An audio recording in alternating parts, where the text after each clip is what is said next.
Prends soin de toi, tu le mérites. Être négligé ne fera pas de toi une bonne mère.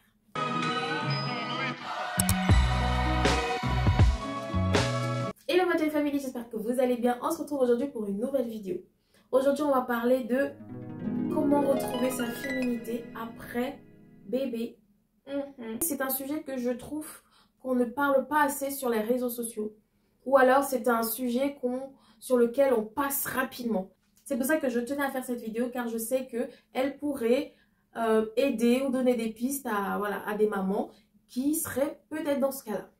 Bref, on va passer au vif du sujet. Alors, l'arrivée d'un bébé est un chamboulement dans la vie d'une femme, que ce soit physiquement, mentalement ou alors sur le plan des priorités. Quand on a un enfant, toutes les priorités changent. Toute la vie change. On n'a plus les mêmes priorités, on n'a plus les mêmes responsabilités, tout change, ok? Notamment le corps, mais aussi la tête. Et c'est une période tellement délicate et propre à chaque personne. On ne réagit pas toutes de la même manière face à l'arrivée d'un enfant. Parce que quand les hormones chutent, oh là là, c'est la porte ouverte à la dépression postpartum. Et ça aussi, c'est un sujet très, très difficile et très délicat à aborder. Et je pense que c'est aussi un sujet que je pense que voilà, on n'en parle pas assez de ce que la chute d'hormones peut provoquer chez nous en tant que femme. Bref, j'ai 5 conseils qui pourraient aider des mamans à retrouver leur féminité après bébé. Le premier conseil, c'est d'accepter les changements physiques et hormonaux. Souvent, ce qu'on dit, c'est qu'il faut 9 mois pour former un bébé et il faut 9 mois pour perdre tous les kilos et tout ce qui va avec pour retrouver un corps à peu près normal. C'est faux. Sache que, moi je vais te dire la vérité parce qu'il faut qu'on se dise les choses. Ce sont des choses qu'on ne dit pas assez. Sache qu'une fois que tu auras un bébé, ton corps va changer. Je suis désolée, hein. Ton corps va changer. Ça, c'est un secret bien gardé pour assurer la pérennité de l'espèce humaine. Mais sache que, ma chérie, ton corps, il va changer. Et il faut que tu sois préparée à ça. Ou alors, il faut que tu l'acceptes.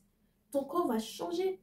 Même si tu retrouves ta taille de guêpe, tout ce que tu avais, à l'intérieur, il y a eu Hiroshima, des déplacements d'organes.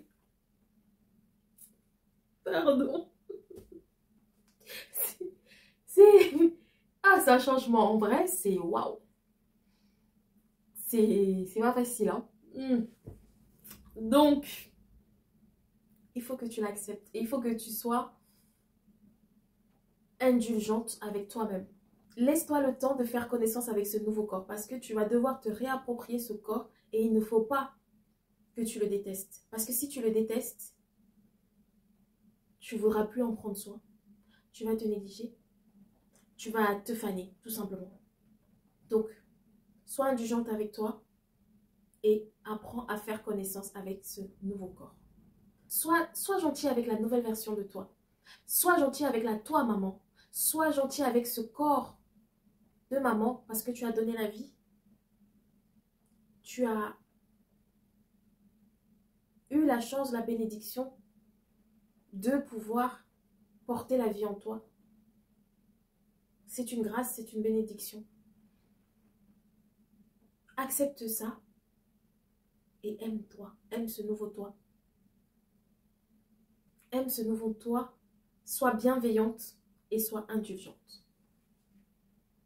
Le deuxième conseil, c'est de prendre du temps pour soi. Quand tu as un nouveau-né, surtout quand ils sont petits, ils font des siestes mais longues. Profite de ce temps pour prendre 15 minutes pour lire, 15 minutes pour te faire un masque, 15 minutes pour dormir, parce qu'on va pas se mentir, le sommeil, c'est indispensable. Dors dès que tu en as l'occasion. Il faut dormir. Dors, c'est le meilleur conseil que je puisse te donner. Dors quand tu peux. Quand ton enfant dort, dors. Laisse tomber le ménage. Laisse tomber la lessive. Tu feras tout ça quand l'enfant sera réveillé. Dors pendant qu'il dort. Suis mon conseil. C'est essentiel de retrouver l'équilibre entre ta féminité et ton rôle de maman. C'est un équilibre à trouver. Tu es et tu demeures une femme. Mais en plus, tu as un rôle de maman. Donc maintenant, il faut trouver une balance. Rééquilibrer les choses, ok? C'est pas parce que tu seras négligée que tu seras une meilleure maman. C'est vrai que une fois que tu as un enfant, tu dois penser, tu as plein de responsabilités. Donc prendre soin de toi, t'acheter du maquillage, ce n'est plus une priorité. Ça, c'est vrai. Mais prends soin de toi. Coiffe-toi. Fais du sport. Choisis ce que tu veux. Choisis quelque chose. Je ne te demande pas de tout faire en même temps. Choisis quelque chose qui t'aidera à te régénérer, à t'échapper le temps de 15 minutes, à penser à toi, à faire une nouvelle activité, à faire un masque, à couper ses ongles. C'est tout bête, hein. À prendre une douche, c'est tout bête aussi, mais c'est des réalités. Parfois, avec un petit bébé, tu n'as pas le temps. Tu es tellement dans le truc. Voilà, il y a des visites, tu as des gens qui viennent te rendre visite, il faut faire à manger, il faut prendre soin. Tu as d'autres enfants, il faut t'occuper de toute la famille, tu as le ménage, tu as ton travail. Ok, tu as tout en même temps. Prends du temps pour toi.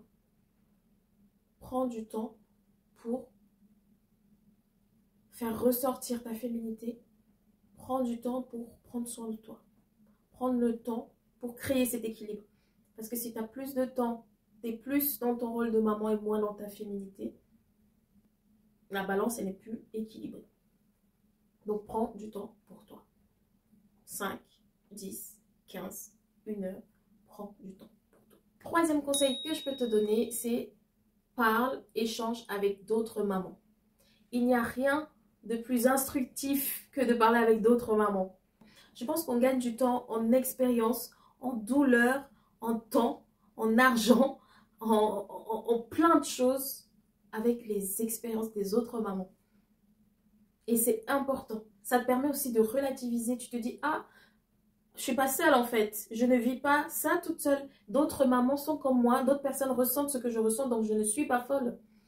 D'autres personnes vivent ce que je vis, parfois en pire. Ça permet de relativiser aussi. Tu rentres chez toi, tu vois ton bébé, tu te dis, tout compte fait, t'es un gentil bébé. Mais ça permet aussi de se sociabiliser, de ne pas rester dans son coin, parce que quand on est maman aussi, on a tendance à vraiment rester dans notre bulle de maman toute seule, dans notre environnement. Voilà, c'est important de garder des liens sociaux, de voir d'autres personnes, d'échanger, de parler. Ça aide énormément. Ça fait du bien mentalement d'échanger, d'avoir des conseils, de les recevoir et de parler. Tout simplement, ça fait du bien de parler. Donc, ne t'isole pas. Essaie de garder des liens sociaux. Je sais que c'est pas facile quand on est, par exemple, maman et quand on a des amis qui ne le sont pas encore. Il y a un décalage sur certaines choses. Mais pour ça, il y a des applications où tu peux rencontrer d'autres mamans. Il y a des forums. En général, les forums, quand on fait pendant la grossesse, il y a des forums sur lesquels on s'inscrit pendant la grossesse. En général, souvent, on garde contact avec les autres mamans, on discute, on s'échange nos expériences. Donc, il y a plein de forums, plein de sites maintenant. Même renseignez-vous auprès des associations de votre ville. Il y a plein d'associations pour les mamans. Renseignez-vous à la PMI. Ils organisent de nombreux ateliers. Ils organisent plein de choses pour les mamans, les enfants, pour garder ce lien-là justement. Donc n'hésitez pas à vous renseigner dans votre commune. Je suis sûre qu'il y a forcément des associations, des activités qui sont mises en place pour garder ce lien social-là entre parents. Le quatrième conseil que j'aurais à vous donner, c'est de déculpabiliser. La maman parfaite n'existe pas. Je suis désolée de vous le dire, mais tout ce que vous voyez sur les réseaux sociaux, non. La maman parfaite n'existe pas. Il n'y a pas de guide universel de la maman parfaite. On apprend au jour le jour.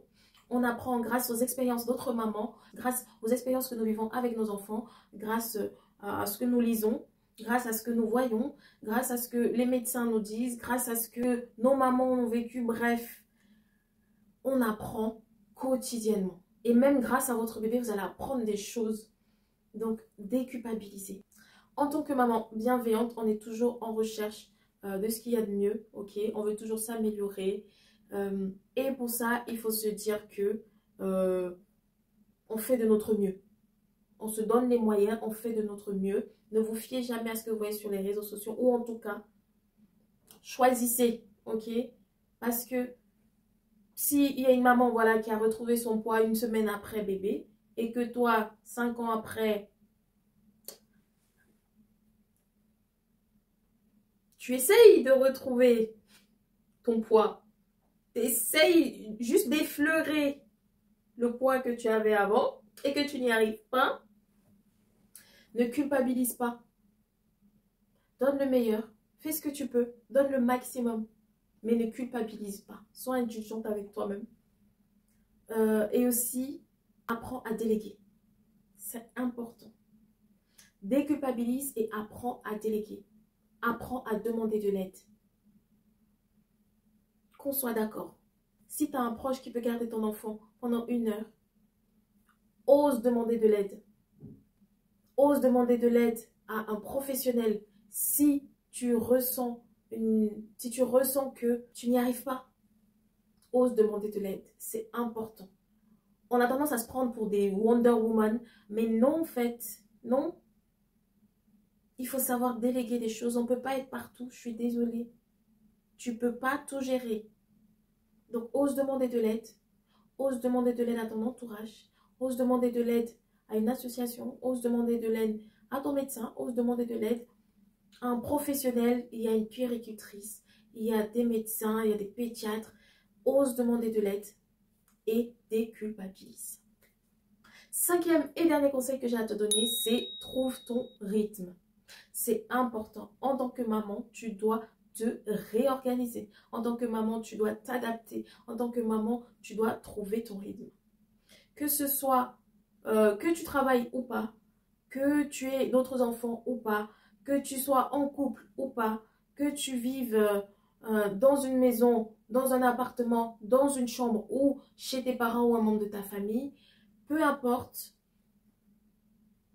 l'arrivée d'un enfant chamboule le rythme de toute une vie. Donc, c'est important que tu trouves ton rythme. C'est important que tu t'adaptes. C'est important que tu réajustes. Tu es moins au travail, plus avec ton enfant. Tu es moins... Tu dois trouver un rythme propre à toi-même. Et pour ça, ça demande de l'expérience. C'est avec le temps que ça vient. Ok? C'est pas en 1 mois que tu seras la super maman organisée qui va gérer les repas, la crèche, l'école. Non, non, non, non. C'est pas en 1 mois, c'est pas en 1 jour, c'est pas en 1 semaine. Il faut savoir s'adapter, être patiente aussi. Il faut savoir s'adapter, trouver son rythme et être patiente. Voilà. Il faut savoir que si on prend soin de soi, on prendra mieux soin des autres. On ne peut pas prendre soin des autres si nous-mêmes, on n'est pas bien. Ok? Pour être une bonne maman, il faut que tu sois bien. Donc, prends soin de toi. Voilà, c'est ici que cette vidéo s'achève. J'espère qu'elle vous a plu. Si c'est le cas, n'hésitez pas à me mettre des petits cœurs bleus dans les commentaires. Quant à moi, je vous dis à bientôt pour une nouvelle vidéo. Bisous!